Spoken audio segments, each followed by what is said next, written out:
I never thought I'd see the day when someone would casually park in my own garage without so much as a phone call, a knock, or even a note on the windshield. Yet there I was on a crisp Wednesday morning, sipping my chamomile tea, staring out the front window, and noticing that my garage door was slightly ajar. It didn't register at first. I'd been busy reading the headlines on my phone when something flickered in my peripheral vision. My garage door left open. I always make sure it's locked. Curiosity propelled me outside in my slippers, teeth chattering in the late autumn chill, only to discover a bright, shiny sedan stationed right where my beloved old station wagon was supposed to be. My own vehicle was squeezed to the side like an afterthought. I didn't recognize the car. It was definitely not my daughter's brand or my neighbor's typical pickup. The sheer audacity took my breath away. Did someone break into my garage? My mind raced with all sorts of bizarre scenarios. Perhaps a thief with a sudden change of heart, but there was no sign of forced entry. The overhead door was wide open, the side door still locked. I remember uttering one word aloud. Unbelievable. Then, as though summoned by the energy of my shock, I heard a sharp, self-important voice behind me. "Oh, hey there. Don't panic. I just borrowed your space for a moment. Isn't that okay?" Standing on my driveway, arms folded like she was awaiting applause, was a woman I can only describe as the epitome of entitlement. Cropped blonde hair teased to the heavens, a leopard print handbag nestled in the crook of her elbow, and an expression that suggested she was bored with the entire situation. She was wearing designer shoes that definitely weren't from around here. Our quiet suburban block isn't typically the runway of high fashion. "Borrow my garage?" I asked, ensuring my tone conveyed enough disbelief to fill a swimming pool. She narrowed her eyes and waved off my question as though it were irrelevant. "Yes, I had an errand to run, and you have a nice, big garage."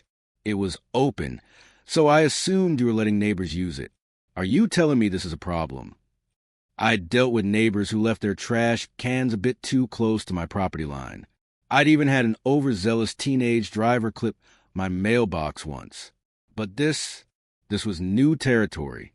"Ma'am," I began, trying to keep my voice controlled, "I don't leave my garage open for general public use. This is private property. Did you break the latch or something?" She offered an offended half-laugh. "I didn't break anything. It was already up. I just pulled in. I think it's quite rude of you to accuse me of a crime. Besides, I was only going to be a minute." I ran to the tailor shop to drop off some slacks. A second wave of shock flooded me. The tailor shop was a half-mile from my house. This woman found my property more convenient than using any of the designated spaces near the store, or her own driveway, wherever she lived. I took a long breath. Something in me shouted, "Calm down, treat this rationally." Another part of me wanted to demand she leave immediately. She must have read the fury in my eyes because she sighed dramatically. "Fine, let me just move my car. But, you really should be more welcoming. This is a decent neighborhood. People used to be kind and generous." Stunned into silence, I watched her spin on her heel, rummage in her purse for her keys, then wobble over to the driver's side door. She pressed the key fob. Nothing happened. Her expression soured, like she bit into an unripe persimmon. "What is going on with my car?" she muttered, pressing again with no response. "You sure that's your car?" I asked, only half joking, but mostly fed up. "Of course it's my car," she snapped, jiggling the door handle. "It's just, the battery in my key might be dead. You got any tools in there you can lend me?" She gestured vaguely at my garage. My grandmother always said a locked door could prevent more trouble than a big fence.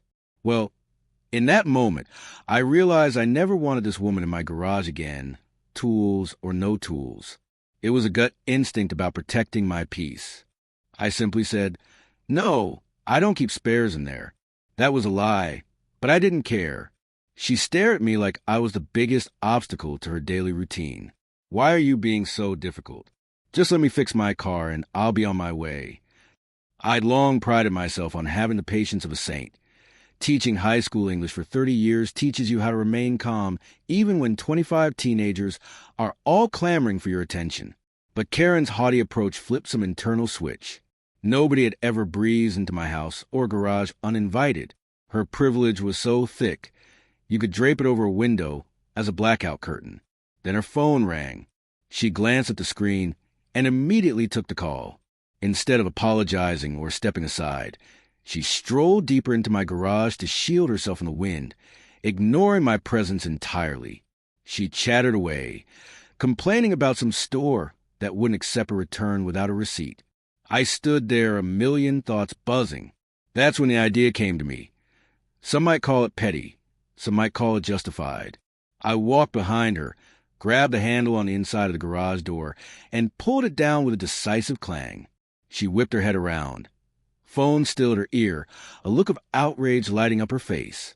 "What are you doing?" she hissed, voice muffled by the closed door.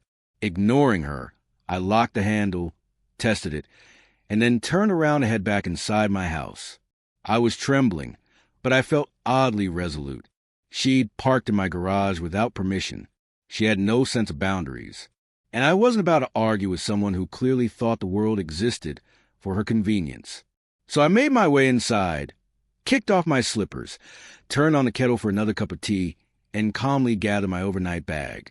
Because if Karen wanted to assume my private space was hers, maybe I'd do something about it, like locking up and leaving for a few days. I didn't expect I'd actually do it, but at that moment, it was the only thing that made sense. 90 minutes later, I was in the driver's seat of my old station wagon. Thankfully, I'd parked it in the driveway the night before, so it wasn't blocked by Karen's fancy sedan. In the rear-view mirror, I saw my garage, door locked, presumably with Karen still inside attempting to fix whatever was wrong with her key fob. Perhaps she'd left by now. I wasn't sure. Yet the satisfaction I felt was undeniable. It wasn't that I enjoyed being vindictive, but after decades of letting people walk all over me, administrators at the school dismissing my requests for better resources, neighbors borrowing tools and returning them broken or not at all, I was done. Karen was a final straw in a lifetime of holding my tongue for civility's sake. Where was I headed? My sister lived up in the mountains, about 3 hours away. I'd been meaning to visit her ever since she fell and sprained her ankle. Perfect timing. Taking off for a week might be drastic, but I had personal days stacked up and no obligations that demanded my immediate presence. Best of all, I had a trusted friend who could check on the house once or twice, though I wasn't about to mention the fiasco in my garage. At least not yet. As the city skyline dwindled in my rear view, I felt the tension in my shoulders ease a bit. I passed farmland and roadside diners, humming old tunes from when I was a teenager. My phone rang incessantly from some unknown number. I guessed it might be Karen using someone else's phone to chew me out. I ignored it. Normally, I'd feel terrible about leaving someone locked in my garage. Conscience can be a pesky companion, but that woman was uninvited. If she needed help, she could call the police or a tow truck. She had a phone. After all, maybe this experience will humble her, make her realize the world didn't revolve around her convenience. I pulled into my sister's driveway by early afternoon.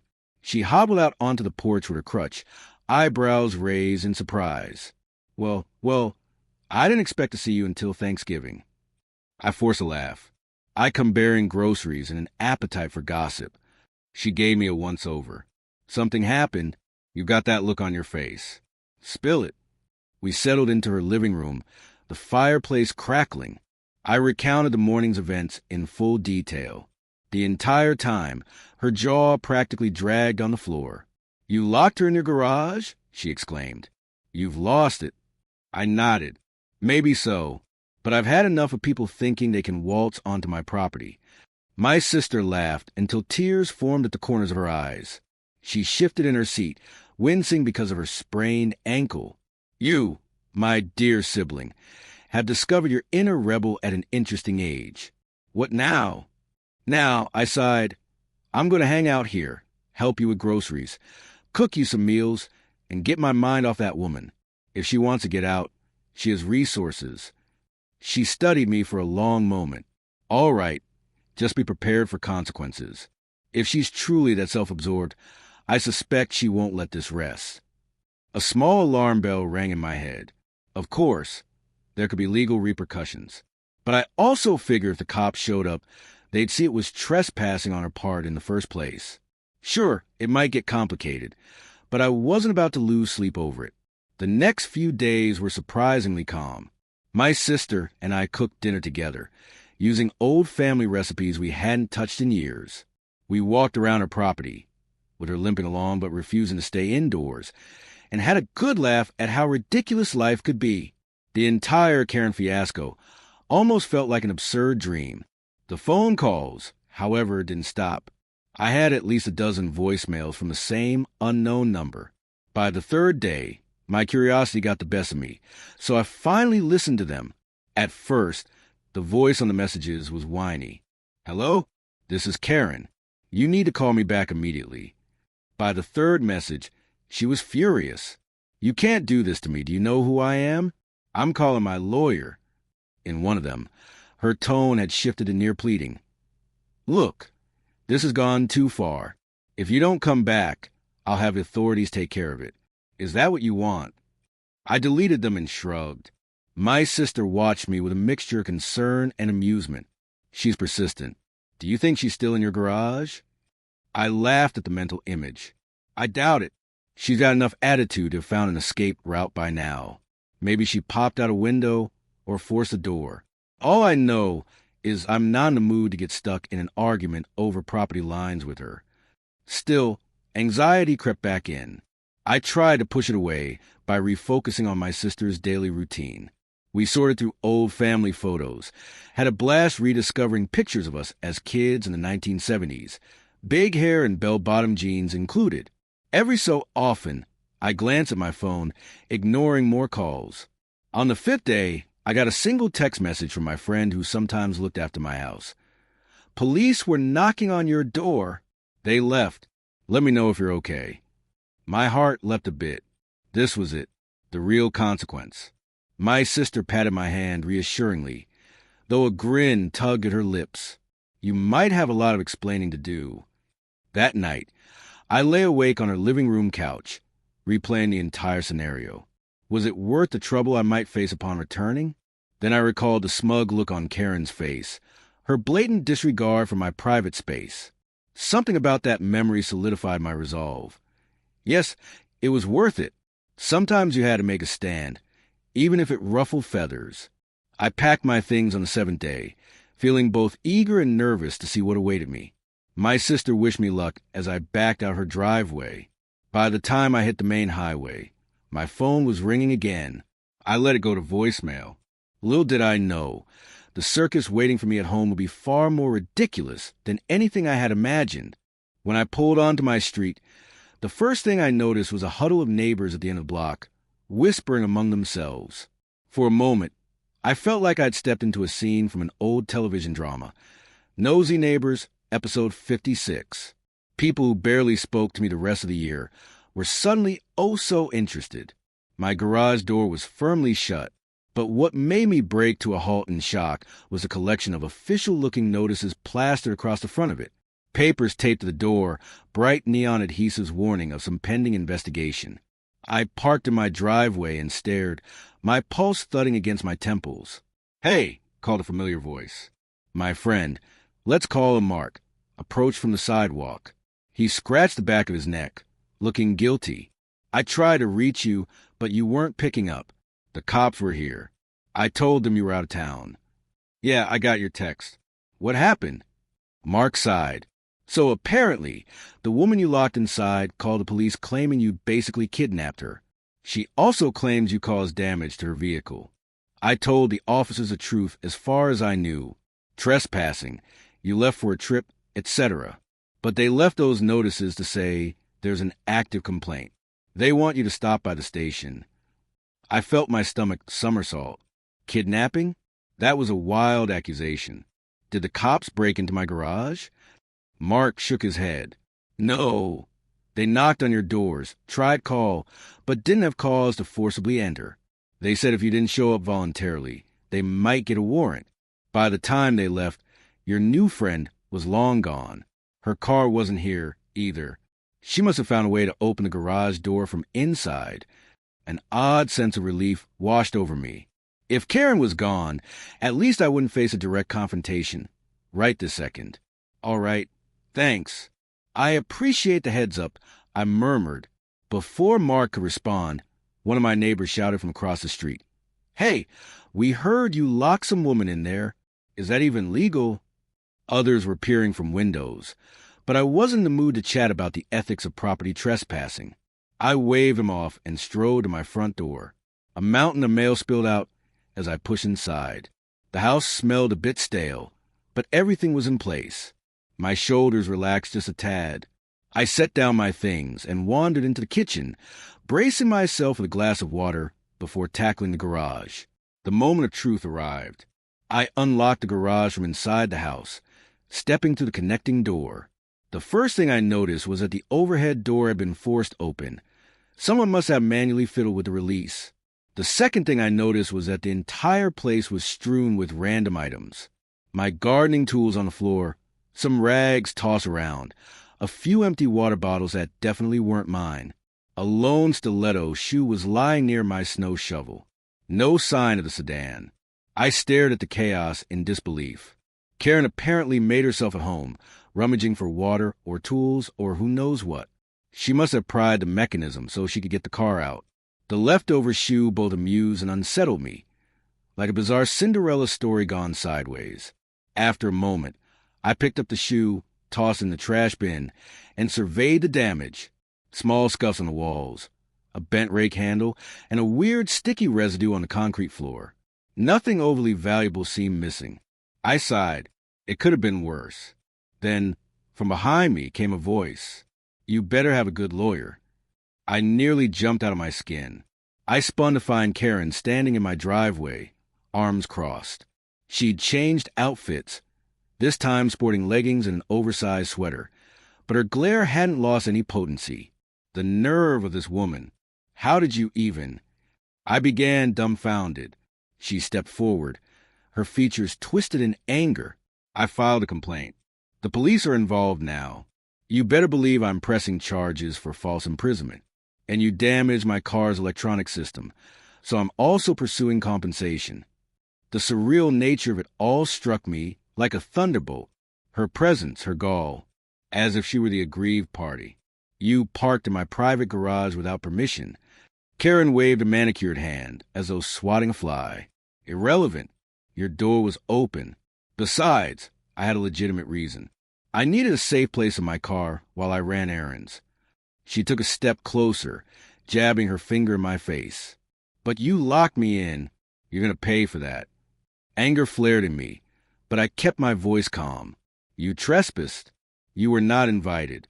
I left on my own business, which is my right. If you're stuck somewhere you shouldn't be, that's your problem. For a moment, we stared each other down. My heart pounded. Then she huffed, turning on her heel. The police said they'll speak with you at the station. Don't think this is over. She stormed off, presumably to her car parked somewhere on the street. Unbelievable, I muttered, resisting the urge to chase after her with a broom. I heard giggles, realized a few neighbors had gathered, whispering behind parked cars. Word travels fast in a quiet suburb. Sighing, I shut my garage door properly and locked it. My good mood from the mountain trip dissipated. The police station. A meeting. Possibly an interrogation. Did I have to hire a lawyer? Could I represent myself? This wasn't exactly how I'd envisioned my golden years. Tangling with a relentless woman who treated my property like her personal parking spot. I stepped back inside, rummaging for the business card I'd found taped to my front door. Sure enough, it bore the name of a local police detective. I dialed the number with shaky hands, prepared to explain the bizarre saga. When the detective answered, I introduced myself and politely said I'd be happy to come down and clarify the situation. Yes, he replied. We're going to need a statement from you. The complainant is extremely upset. She claimed she was locked in for hours. Understood, I said, my mind racing. Hours, not days. Still, I braced myself. I'll be there tomorrow morning. It was time to face the music. The police station smelled faintly of coffee and disinfectant, the kind of institutional scent that never fully goes away. I sat in a stiff chair, waiting to give my statement. A poster behind the receptionist's desk displayed local community event announcements, a pancake breakfast fundraiser, a seniors tennis club. The ordinary calmness of the station was in stark contrast to the chaotic storm inside my own head. Eventually, a detective with a warm smile approached, introduced himself as Detective Hollister, and led me to a small interview room. I expected to feel cornered, but his demeanor was surprisingly relaxed. He offered me a seat, turned on a recorder, and said, "All right, let's hear your side of the story." I recounted everything. The day Karen parked in my garage, her dismissive attitude, the way she refused to move, her phone call, how I lowered the door and locked it, then left for my trip. I didn't sugarcoat it, but I was firm about the trespassing, her sense of entitlement, and the fact that she could have left any time if she'd simply opened the overhead door from the inside. When I finished, he gave a slow nod. "Okay, so you never physically restrained her. You just locked the door from the outside. Did you know she could have opened the door herself?" I offered a slight shrug. In most garages, you can disengage the door from the track. Whether or not she knew how, I can't say. But I wasn't trying to imprison anyone. She parked in my space. I just didn't want to keep dealing with her. He tapped his pen on the table. "So you left. For how long?" "A week. I went to help my sister. She'd sprained her ankle. I have phone records and text messages to verify my trip." He raised his eyebrows. "A whole week with your garage door locked from the outside. She claimed she was stuck inside for nearly half a day before she managed to force the door open. She had her phone with her. If she was in trouble, she could have called 911. Did she mention that?" Detective Hollister smiled wryly. "She did. She said her phone battery was running low, but she managed to call us. That's why we came around. Still, we didn't have probable cause to break into your garage if it was locked." I let out a breath, relieved that the system had at least recognized the boundaries of private property. "Listen, detective, I'll be honest. I was tired being pushed around. She waltzed into my garage as if it were her birthright. I'd had enough." He leaned back, scribbling notes. "Well, you're looking at a civil matter here. She's made a complaint of unlawful confinement. The department has to investigate. But from what I see, you didn't forcibly keep her there, and she had a means of escape. This might be decided in small claims or through lawyers if she pushes for damages to her car. It's beyond my scope unless new evidence suggests a crime." I nodded, both relieved and wary. If Karen wanted to sue, she might. But legally, it seemed I wasn't about to be carted off in handcuffs. After concluding the statement, Detective Hollister walked me out. I thanked him for his time, feeling oddly light. I wasn't entirely off the hook, but it could have been worse. Outside, the sun was bright, and I realized just how drained I felt. My phone chimed, a text from my daughter, Martha. "Mom, are you okay? Heard something crazy happen at your place." I typed back, "I'm fine, sweetie. Just a little neighborhood drama." I decided I'd fill her in later when I wasn't so spent. Days passed. I heard nothing more from the police. No official charges. No additional phone calls from Karen. However, the rumors around the neighborhood blossomed like dandelions in spring. I got strange looks in the supermarket. One neighbor cornered me while I was raking leaves to say, "Are you sure it's smart to pick fights at your age?" I nearly threw the rake at him. Instead, I mustered a tight smile and reminded myself that people love gossip. Eventually, this would blow over. It was on an unassuming Saturday morning, as I was cleaning out my fridge, that a knock sounded at my door. Through the window, I spotted Karen's silhouette. My pulse jumped. She was alone, no police in sight. I took a calming breath before opening the door. Her demeanor seemed different, less aggressive, though still guarded. She hesitated, as if expecting me to slam the door in her face. "Hello," she said softly. "Good morning," I replied, crossing my arms. "Something I can do for you?" She eyed the ground. I wanted to clear the air. I don't want ongoing trouble. My lawyer advised me that this situation could get messy for both of us. She said since I trespassed, any suit might not be in my favor. I studied her face, not entirely convinced she'd seen the error of her ways. "So you're dropping it?" Karen cleared her throat. "I don't want to deal with a lengthy battle. Maybe we can settle like neighbors or something." She sounded so unsure, so unlike the brash woman who'd parked in my garage uninvited. A mixture of relief and disbelief washed over me. "I'd rather forget the whole thing," I said. "But you have to understand, I'm not going to allow that sort of behavior on my property again. I won't hesitate to press charges if it happens." She nodded, her expression tense. "Understood. I guess I didn't realize how serious it was. I've been dealing with a lot, and sometimes I just..." She paused as if wrestling with her pride. "I got carried away. I'm sorry. I just want a place to park." I almost laughed at how trivial it sounded in that moment. A place to park. Did it really justify a week of stress for both of us? Apology accepted. I said, maybe more kindly than I felt, "But do me a favor and never do that again." Karen nodded, eyes shifting away. "Fair enough." She turned to leave, and for a moment, I felt a pang of pity for her. Maybe she'd had her own personal meltdown. Maybe this was a lesson learned the hard way. I closed the door, exhaling deeply. It felt like the end of a bizarre chapter. No official charges, no lawsuit, just a dramatic scuffle that would become neighborhood legend for a while.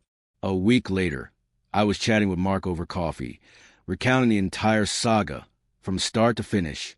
He roared with laughter, especially at the part about her lone stiletto shoe.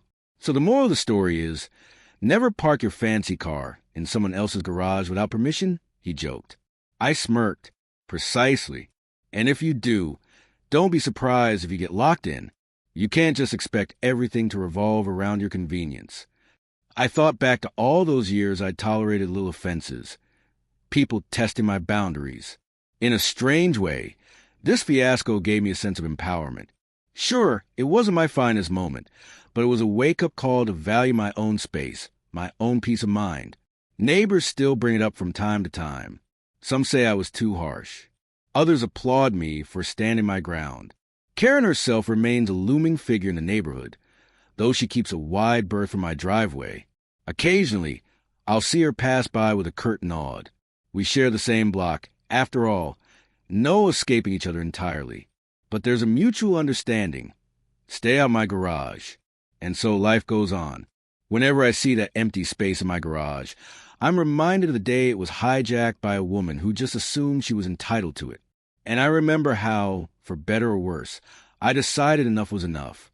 They say you can't teach an old dog new tricks. But maybe you can. Because from that day forward, I'd learned one important lesson. Don't let anyone park their nonsense in your life. And if they try, lock the door on them and take a well-deserved vacation. That might not be a moral they'll ever put in children's storybooks, but it sure feels like a lesson I earned in my golden years. One I'll never forget. The end.